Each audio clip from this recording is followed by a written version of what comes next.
wasn't one motherfucking thing. Yeah, I know. You know what I'm saying? I know. So, Bonita really did it. Bonita really did it the worst because nobody ain't know what was happening. Nobody ain't know shit. They came there and she told them, yo, you had the gun, you shot him. But she did good for you. She did good. But she said you was crying. She showed remorse. She said it was an accident and that the boy grabbed the gun. But then she ran her mouth and went and told the boy Alexander Johnson, man, or Chantel and them people, that nigga told everything my sister told him. And that bitch was in the precinct with us. That's why he was there. He told him everything, where we was at, that we was in Buffalo coming back to Niagara Falls. Everything that we told my sister, she told him. And I got it all in the grand jury minutes. I don't even know why he did that. He just told him everything about us. Real shit. Did Davina Smith and Lisa. They was the second ones. Bonita told, man told, then Davina Smith and Lisa called the police and told too. They told everything. They told her they seen us running with the gun, that we was in front of the bar, what they seen. Bro, all of them. But Myron did this shit from the jail when he called and talked about they get this gun. That was pure violation. But look, the whole shit about that though, even though it was pure violation of what he did from the jail, You still with me?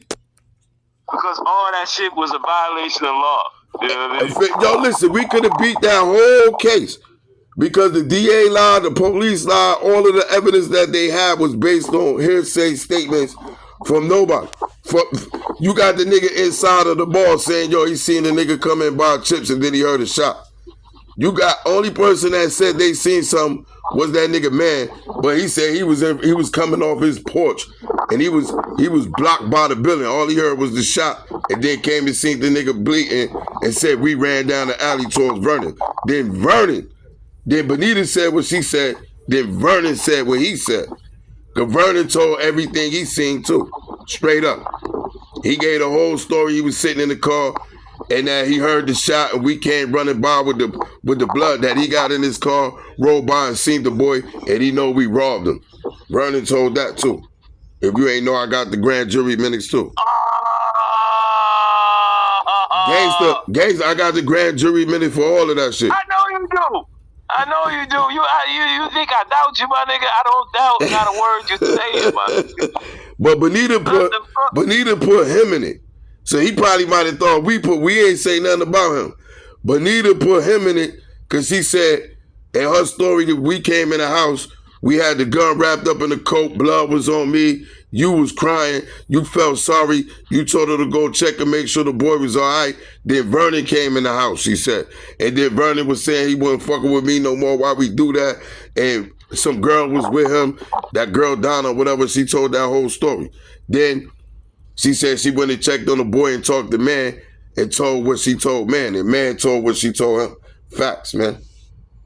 So we would have been done either way, but it was all like hearsay because I got so many cases that show the same thing where nobody actually seen the event.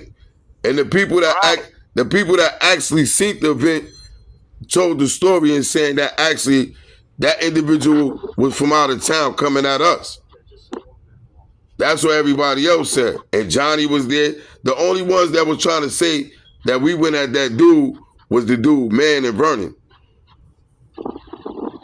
Bonita, you see, if you read Bonita's story, she's saying that he tried to grab the gun from you and take the gun from you. And it went off by mistake and you was crying and that you sent her to go check on the boy. You want to make sure he ain't died, that he was all right. She gave you the remorse and sympathy. That's why they probably ain't go hard.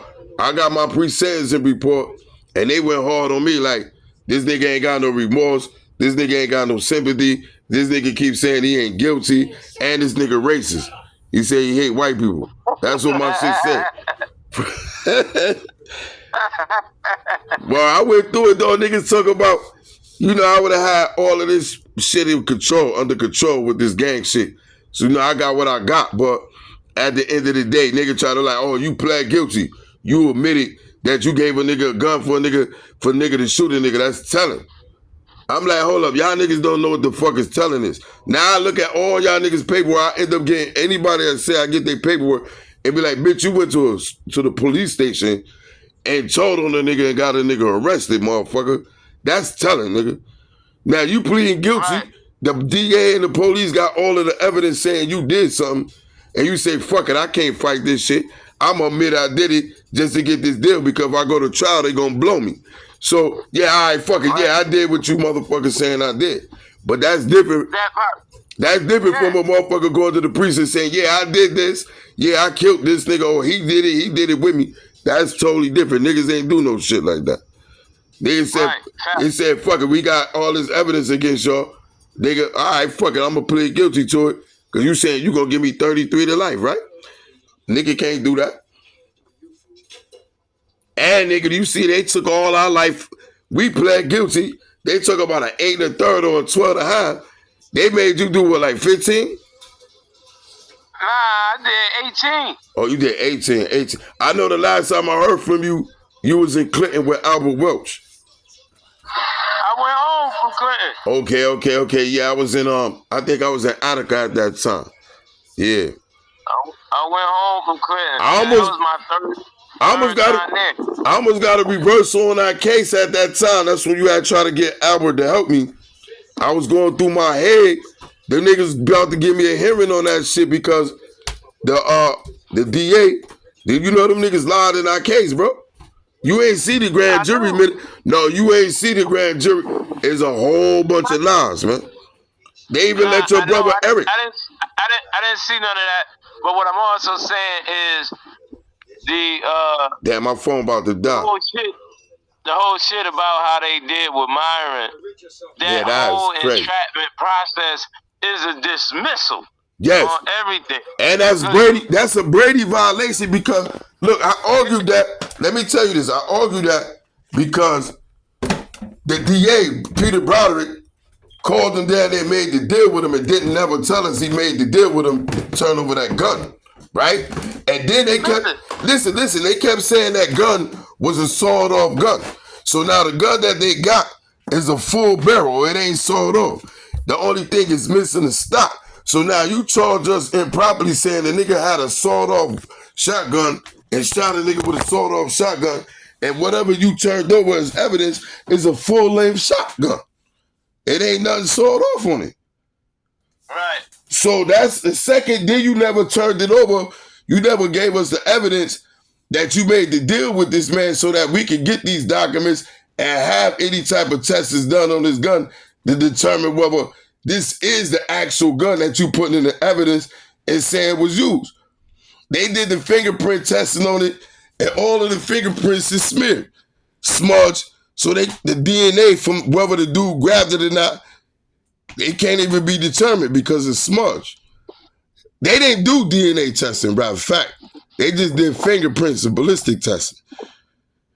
So I had arguments on that. I was supposed to have a hearing on that. He was on their ass, cuz. Well, I was in Clinton with Myron. I came up, but we was in Clinton together. He started helping mad niggas with law. You know, he was nice with that shit.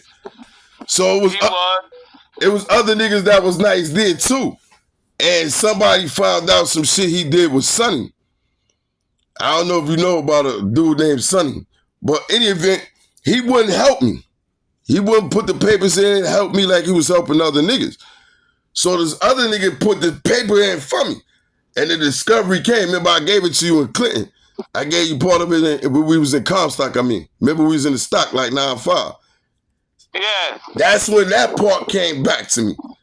So when I got that part, somehow they separated us. He stayed in upper H and they moved me to B block. And then he started sending me messages. I was working in the mess hall like, yo, you blow me up, I'll blow you up. Yo, I'm like, yo, what is he talking about? I ain't even read this shit. I ain't get it yet. So he said that. I'm like, yo, what you talking about? So then I got it. And he just disappeared. I was like, oh, this is what this nigga was talking about. Oh. Dirty, man. He beat me for 2 G's too, man. He signed $2,000 out of my account when we was in Clinton. Oh my God. That's why I was fucked up. That's why when I came to Cubs, I was fucked up, bro. My mom beat me. I got $18,632 for back payment on this SSI shit for when the nigga was little. So I bought that nigga everything I bought me and was telling the nigga to do my case. But remember I kept saying he wouldn't do my case. He was helping other niggas like Lacey and all them niggas. Lacey, and he wouldn't help me. And somebody else did. So when he moved, I went to B block. He was still in upper H. When I got the papers and I read it, he disappeared. Yo, the motherfucking disbursement came back to me. I tried to cancel it. They wouldn't cancel it. They talk about that shit was already gone. Word to my mother, that nigga got me for 2 racks, nigga. Wow, this nigga was always foul, man. He was lucky though, man, that he saw you, right, and ran into you. Cause if I had ever ran I into love that him, nigga, man. You know, I was gonna kill that nigga. You know I love the shit. You know I love the shit out that nigga, man. I used to always get that nigga free shit. Hit that nigga, like, yo, come get mad crack for me for nothing, man. You know I used to look out for him heavy, man. But I told that nigga, because he had stole our shit on Christmas one time. He was high, and he asked me to forgive him and all that shit. And I was like, yo, my nigga, you helping us for real. Remember when I was at the gate with you? We was minors, nigga. That's why I told you all that was a violation. Ain't know nothing about none of this shit. They moved us over there so that we could be on the gate where he was at, man. Yes, and once he got the information, they moved him out. Remember, he was gone. As soon as he got the information, he was gone. They let him out. You know, that's fucked up too, man. Yeah, nigga, I would kill him. He lucky he ran into you. Because I was like, yo, I seen the nigga one time, thought it was him, nigga. I stayed with his motherfucker. Yo, you know, he came home. I ain't gonna lie, Raleigh and them pressed him for my sister. I think that's what Raleigh was going with, got the baby. You know, he got a baby by my sister at that time. But he had passed away from HIV, man. God bless him, man. I love Myron, man. But I see, this is the thing. Well, you gotta look, I sit back and look. Everybody in this world, in some way right now, has showed me that they is no different from Myron. That everybody will put they self and what they want before anybody else. Even their own family, man, no matter how much they love them, man. That's crazy, man. But it's understandable. I don't know, man. He did wrong. I don't know, but I'm gonna tell you this much, though. You know, he wrote me some shit and all that, man. I ain't forgive his ass. He wanted me to forgive him. He told me he had the shit and all that. I ain't forgive his ass. Fuck that shit, nigga. Cause that shit you did was wrong, nigga. Nah, I know he sold us out like that. He acting like he helping us coming around. You know we don't know nothing about no law. Right. And he working with the DA. If he had originally helped us in the beginning, we would have got all that information. We would have had all that shit. Been free. We would have bought the shit and would have been home. Facts. He working with the DA. Coming to our cell. Yo, he coming to our cell and then leaving the jail. They taking him outside of the jail to the DA office. You ain't know that?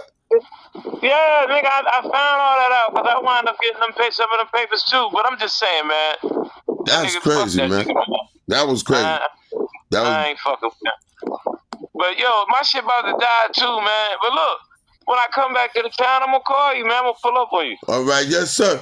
Y'all gotta get ready. Let me get ready, get dressed. I got this performance stuff. I gotta go up there and do the sound check for that thing right now. So I just gotta get my mind together and get ready, man. You already know. That's what's up. I'm gonna holler at you, yo. Yeah, you already know I love you, family. And yo, record that video for me too, man. I got you. Gangster. One.